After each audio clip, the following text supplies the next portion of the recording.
coração e ouça uma palavra de fé, porque a fé vem pelo ouvir e ouvir a palavra de Deus. Um manancial de vida. Vamos meditar na palavra de Deus.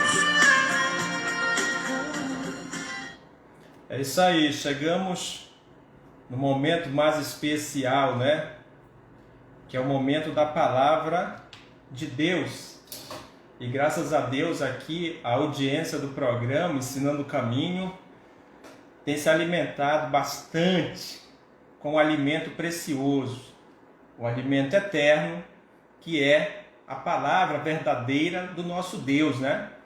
A palavra viva, que aonde ela chega, quando nós recebemos ela com amor, com alegria, ela tem esse poder de nos transformar de dentro para fora. Então, como a gente bem conhece pelas Escrituras Sagradas, tá? Jesus disse que o mundo jaz no maligno, mas o povo de Deus, esse povo que faz a diferença aqui, nesta terra tenebrosa, nessa terra de escuridão, aqui a igreja ela brilha, porque nós recebemos do Espírito Santo do nosso Deus, tá? E eu peço para você abrir a sua Bíblia aí no Evangelho de Marcos, capítulo 14, tá? Observe, meus irmãos, que há um confronto aqui nessa terra do bem contra o mal e do mal contra o bem. Nós vamos aqui meditar no autor e no consumador da fé. Autor e o consumador da fé, que é Jesus Cristo. Ele veio aqui nesta terra, desceu da sua glória lá dos céus, veio aqui para nos salvar das trevas, da potestade, né, das trevas, e nos transportar para o reino do Filho do seu amor, como está escrito. E agora ele nos ensina uma nova vida, uma vida agora que glorifique a ele. E isso aqui, viver dessa forma, é arrumar problemas com as trevas, com aqueles que seguem as trevas, tá? O apóstolo Paulo, escrevendo para o seu pastor Timóteo, né? Ele disse: todos aqueles que querem viver piedosamente em Cristo Jesus sofrerão perseguições. Então não tem essa de entregar a vida para Cristo agora só vitória, sem problema algum. É agora que você vai enfrentar os Golias da vida, né? É agora que você vai ter que usar as armas da fé para vencer o maligno, vencer as oposições. Como ainda agora eu falei, dando o exemplo aqui de Davi. Davi ele foi conhecido na sua nação ali, né, quando ele se dispôs a enfrentar Golias. Olha só. Então, aquele gigante ali, ele estava amedrontando todo o povo de Deus ali, inclusive a liderança deles ali, que era Saul, né? Mas, porém, quando chega ali um servo de Deus ungido, né, cheio da presença do Senhor, que tinha vida com Deus, ele já chega logo perguntando: quem é esse incircunciso filisteu para afrontar o exército do Deus vivo? Então isso aqui é conhecimento, é conhecer o Deus que nós servimos.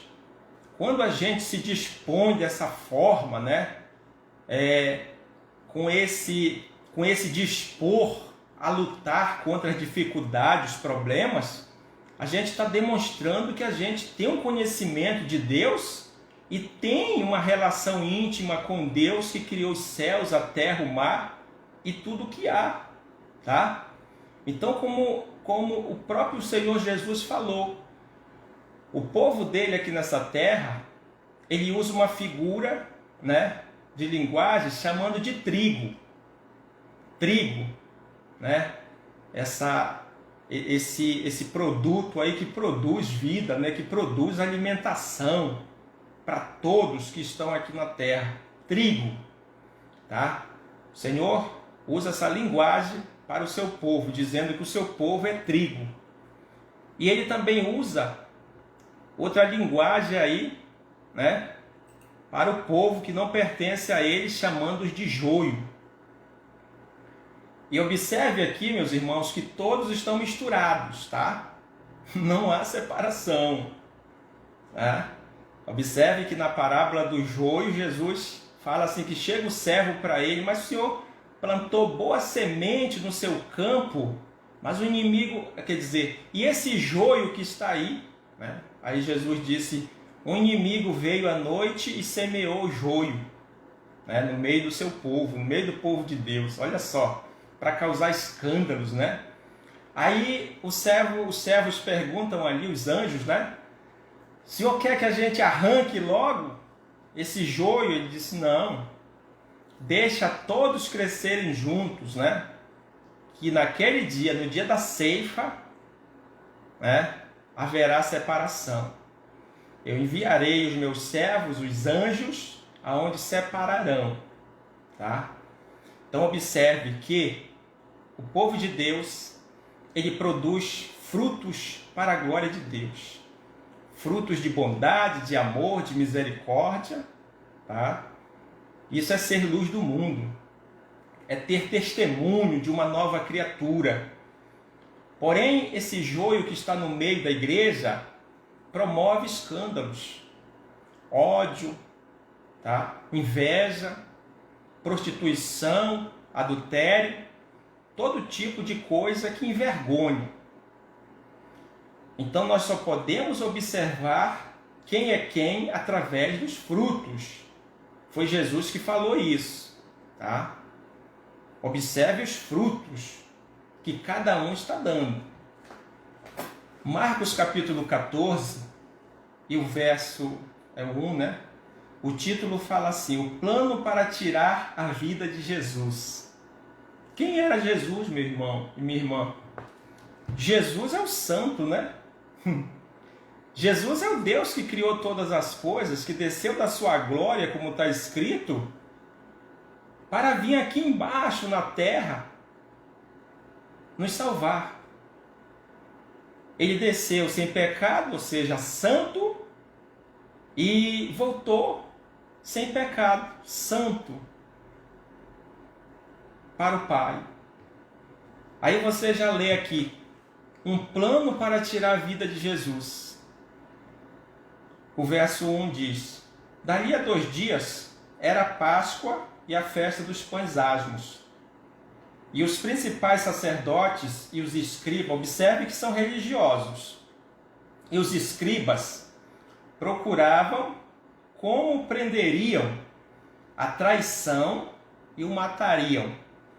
Eles procuravam um plano como que eles prenderiam Jesus para depois o matar. Verso 2. Pois diziam, não durante a festa, para que não haja tumulto entre o povo. Observe só, isso aqui é o plano maligno, tá? Do joio que está no meio do povo de Deus. Quando você vai para o verso 10, diz assim, o pacto da traição. E Judas Iscariotes, um dos 12, foi ter com os principais sacerdotes para lhes entregar Jesus. Eles, ouvindo-o, alegraram-se e lhe prometeram dinheiro. Nesse meio tempo, buscava ele uma boa ocasião para o entregar. Observe só, meus irmãos, como a Bíblia nos revela o oculto, né? O que os nossos olhos não podem ver, né? Aonde nós não podemos chegar. Observe aqui a trama para prender Jesus para depois matá-lo, tá? Eles fizeram aquele tipo de reunião secreta, diabólica, tá? E ali eles começaram a discutir um com o outro assim sobre como que eles deveriam fazer, qual era o plano diabólico que eles fariam para prender Jesus, para depois matá-lo. Tá? Reunião secreta. E aí, talvez eles olharam, olha, tem um dos 12 lá, que ele é desviado, ele tem o mesmo espírito que nós. E é Judas, os Iscariotes. E aí, quando a Bíblia diz que esse homem, esse Judas aí, o traidor, foi procurar aquela facção ali, né? Aquela quadrilha ali que estava planejando matar Jesus, o santo. Jesus é o santo, meu irmão, tá? E às vezes a gente não quer passar por lutas. Nós que somos pecadores, né? Que estamos nessa matéria pecaminosa. Se eles planejaram ali a morte do santo por falar a verdade, quanto mais nós. Como, por exemplo, esses dias aí eu recebi uma ameaça lá de Manaus. Olha só, de Manaus. Me ligaram, tiveram a petulância de ligar para o meu celular e tipo assim, fecha a tua boca, profeta, senão a gente vai acabar contigo. Já estamos aqui armando o plano. Olha aí, ó. Eu fiquei com tanto medo que daqui a pouco eu estou voltando para Manaus para pregar.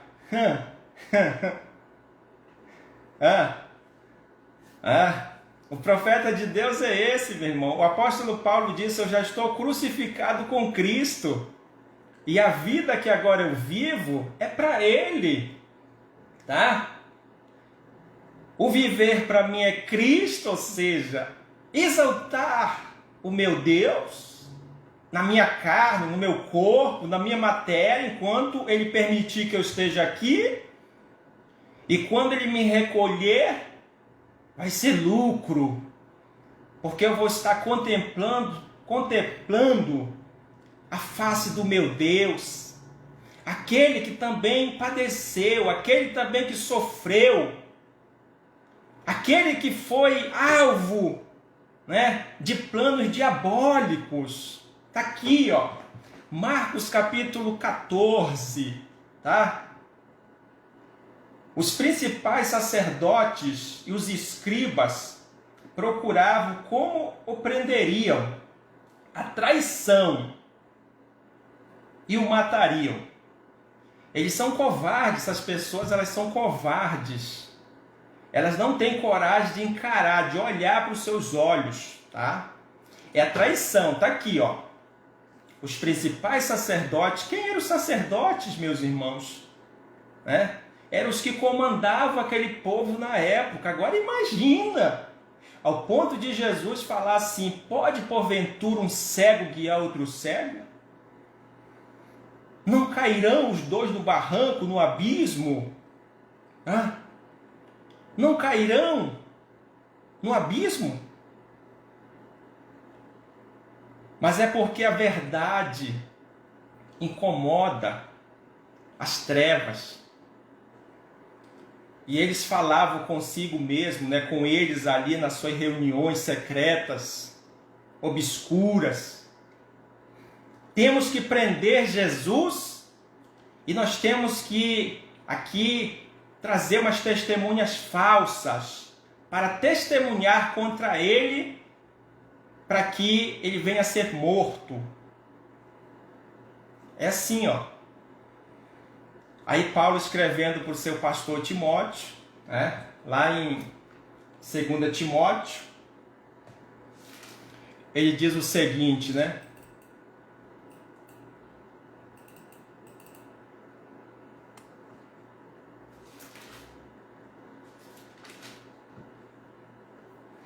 É 2 Timóteo capítulo 3, e o verso é o 12, ele diz: ora, todos quanto querem viver piedosamente em Cristo Jesus serão perseguidos.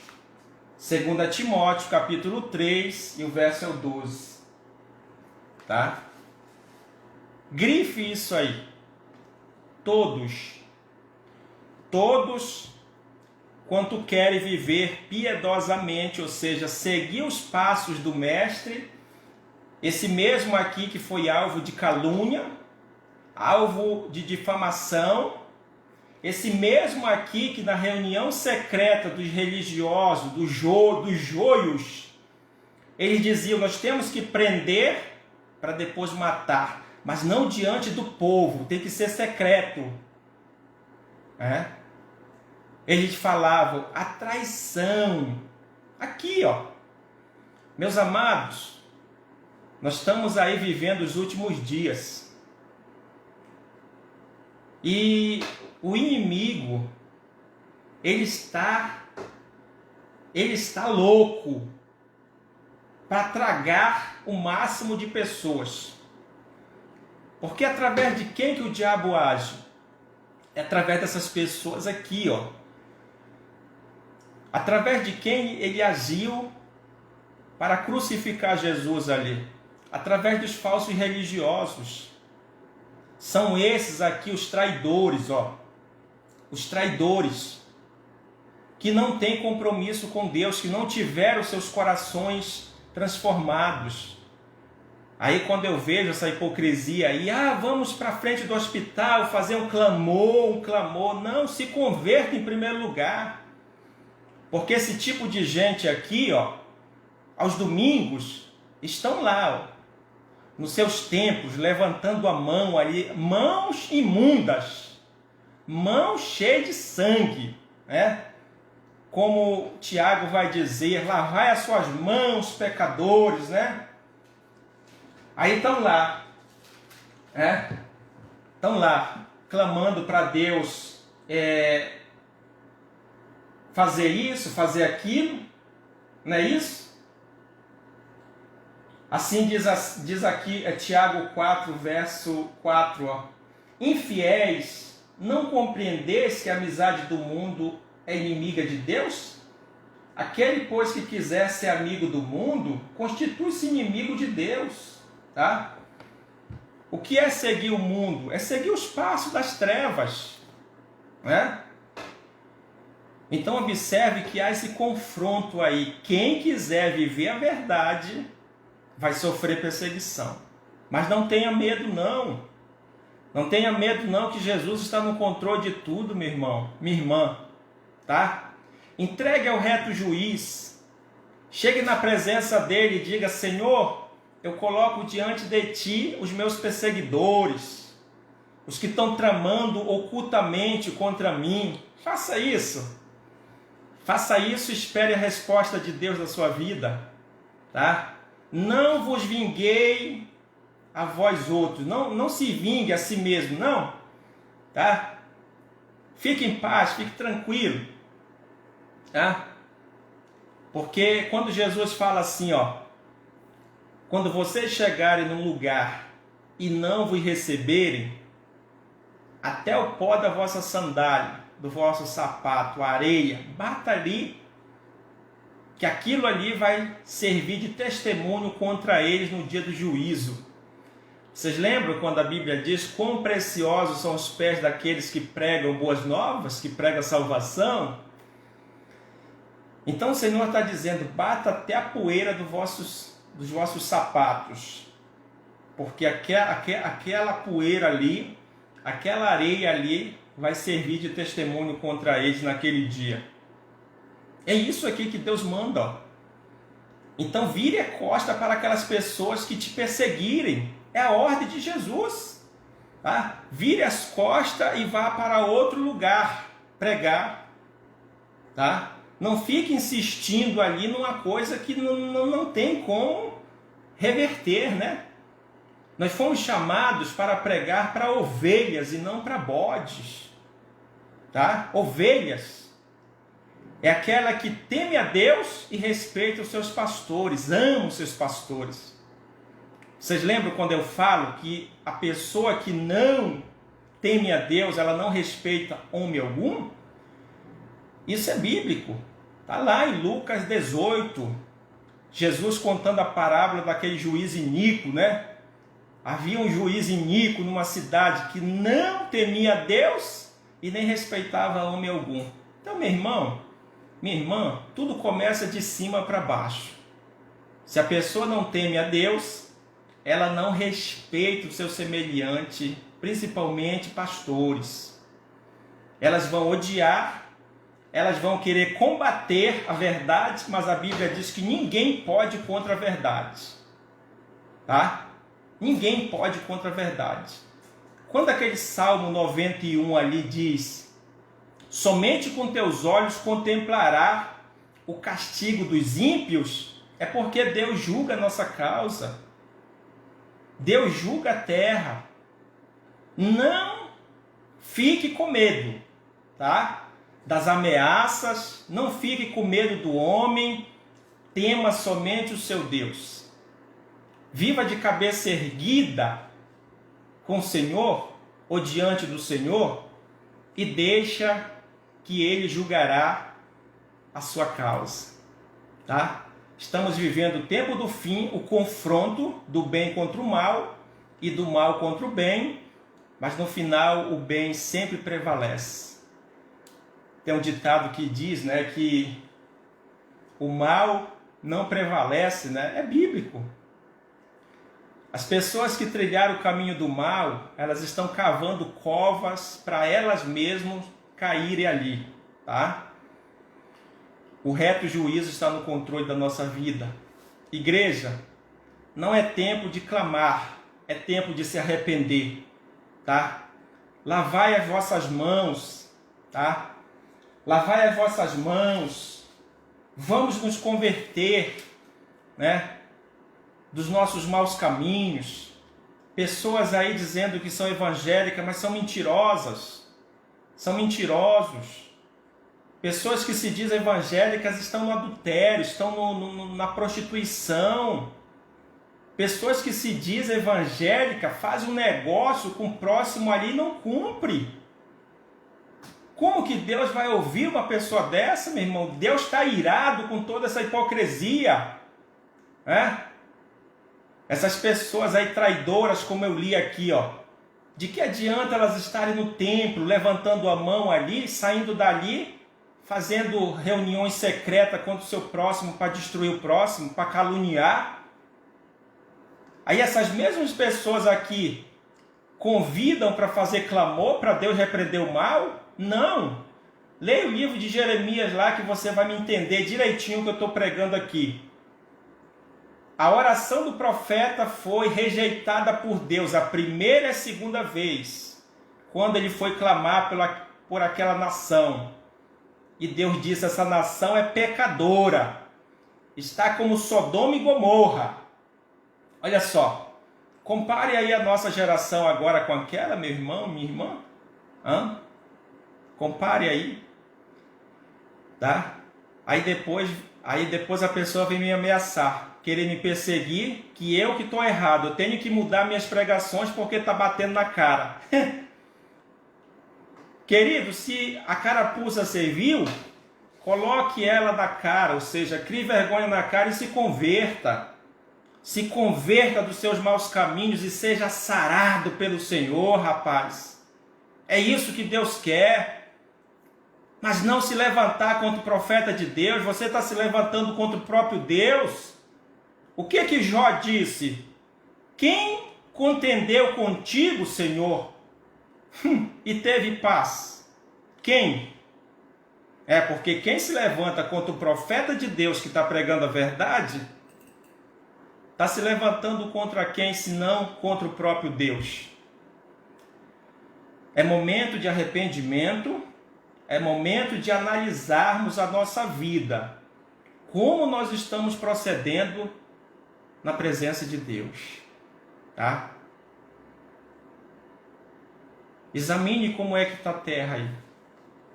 Esses dias um irmão disse assim: pastor, eu acho que de 100 pastores dá para tirar uns 5 que pregam a verdade. Aí eu fiquei pensando, né? Vamos aumentar mais um pouquinho aí, menos para uns 10, né? Menos para uns 10. De 100, vamos tirar 10. Mas tem muitos profetas de Deus, sim, pregando aí na última geração, pregando a salvação, tá? E mandando o povo se converter, porque é momento de se arrepender. O arrebatamento da igreja é uma realidade, está para acontecer, e Deus está dando o seu alerta aqui em toda a terra, para nós voltarmos o coração a Ele, em vez de estar clamando para Ele repreender alguma coisa. O juízo de Deus já chegou, meu irmão, na terra, tá? Princípio das dores. Leia a Bíblia e você vai entender. Princípio das dores. O Senhor usa uma mulher grávida que está para dar luz ao seu filho, tá? Então é só você perguntar de uma mulher aí que já teve filho, começa as dores ali pequenas e depois vão se aumentando, né? Até o filho nascer. E a coisa fica feia, né? Perto ali do nascimento. Esse nascimento do filho aí é quando o céu se rasgar e Jesus descer para essa terra com muito poder e muita glória, tá? Mas antes, o arrebatamento da igreja vai acontecer. E Ele quer levar um povo santo, um povo obediente, um povo temente, um povo que ame a Ele de verdade, tá? Que Deus abençoe a todos, no nome de Jesus. Estamos aqui no Face, aqui o nosso irmão em Cristo e amigo, né? O Éder França aí, servo de Deus, né? Glória a Deus, meu irmão. Temente a Deus, né? Conheço o Senhor. Deus abençoe, tá, irmão Éder, tá? Logo, logo o Senhor vai fazer um trabalho para nós aí da igreja, tá? Ficamos por aqui então, tá? Nessa mensagem linda, maravilhosa. E faça o seguinte, compartilhe aí com seus amigos, tá? Abençoe mais vidas, tá? E que todos venham cair na real que nós estamos vivendo um confronto final. Mas para nós já está preparado um novo céu e nova terra, onde habita a justiça. Vamos ouvir um louvor com muita alegria.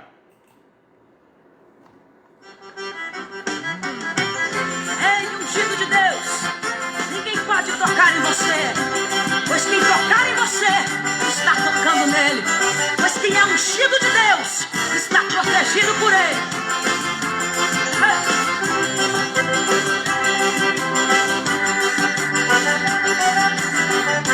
Não adianta levantar contra os ungidos, mexer com os ungidos é brincar com fogo. Quem mexer com crente ungido não é brincadeira, quem tocar no crente ungido vai com a cara na poeira. Não adianta levantar contra os ungidos, mexer com os ungidos é brincar com fogo. Quem levantar contra o povo de Deus, pode crer, ó meu irmão, que esta palavra é verdadeira. Saulo de Tarso perseguia os ungidos, era um homem afligido, veja só o que aconteceu. No caminho de Damasco ele ia, uma carta ele trazia para ofender o povo de Deus. E de repente algo então aconteceu, Jesus Cristo apareceu, começou a lhe perguntar: Saulo, Saulo, por que você me persegue? Ele bateu a tremedeira, ele caiu e foi com a cara na poeira. Não adianta levantar contra os ungidos, mexer com os ungidos é brincar com fogo. Quem mexer com o crente ungido não é brincadeira, quem tocar no crente ungido vai com a cara na poeira. Não adianta levantar contra os ungidos, mexer com os ungidos é brincar com fogo. Quem levantar contra o povo de Deus, pode crer, ó meu irmão, que esta palavra é verdadeira.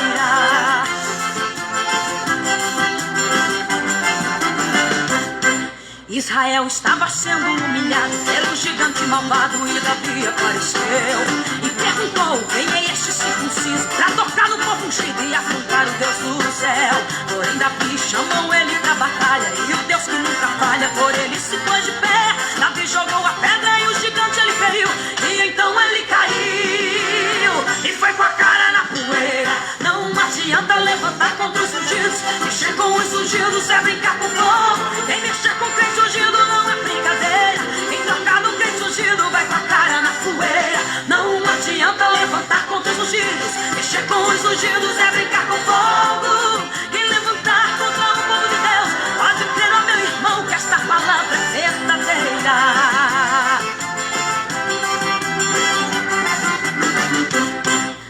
Balaque mandam chamar Balaão para amaldiçoar o povo que Deus escolheu. Ele abortou a jumenta e foi andando, no caminho foi caçando, não queria falar. Subiu ao monte e abriu a sua boca, foi pra amaldiçoar, mas não amaldiçoou. Ele dizia, não posso amaldiçoar, este povo ungido está e foi Deus quem consagrou. Não adianta levantar contra os ungidos, mexer com os ungidos é brincar com fogo. Vem mexer com o crente ungido não é brincadeira, quem tocar no crente ungido vai com a cara na poeira. Não adianta levantar contra os ungidos, mexer com os ungidos é brincar com fogo. Quem levantar contra o povo de Deus, pode crer, ó meu irmão, que essa palavra é verdadeira. Não adianta levantar contra os ungidos. É isso aí, né? Vamos dando continuidade aqui na programação. Não toque nos ungidos de Deus, né? Porque transmitem a mensagem do Deus Todo-Poderoso. Vamos ficar por aqui no Face, tá? Deus abençoe aí nosso irmão Éder, que ficou ligadinho aí assistindo nessa pregação abençoada. Deus abençoe a todos, no nome do Senhor Jesus.